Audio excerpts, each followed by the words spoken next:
package zero deposit, zero bayaran muka untuk Proton X50 version terbaru, X50 FL.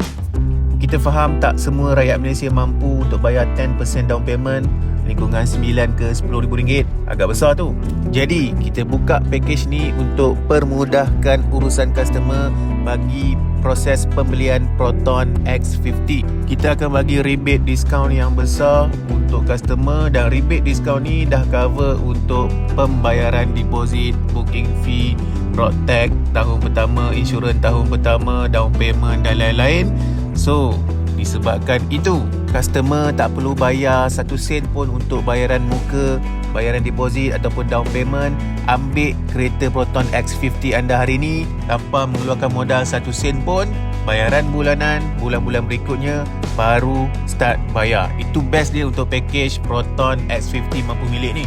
Untuk apply package ni, anda mesti ataupun anda wajib mempunyai dokumen yang lengkap. Mesti mempunyai IC, lesen kereta, lesen motor tak boleh ya, lesen kereta, slip gaji, bank statement.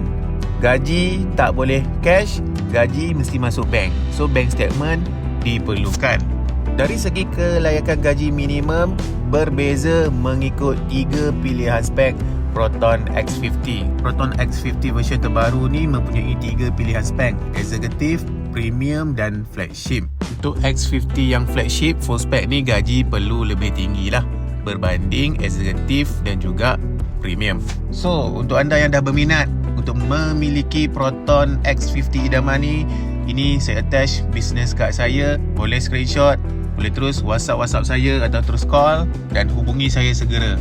Bertindak pantas, Proton X50 bakal menjadi milik anda, InsyaAllah. Jumpa lagi next video. Assalamualaikum. Junior 3D, engine turbo pucuk laju, design facelift baru, semua mata terpaku, grill lebih garang, rim sport kilau cahaya, S50 sesimbang bawa nama Proton bergaya.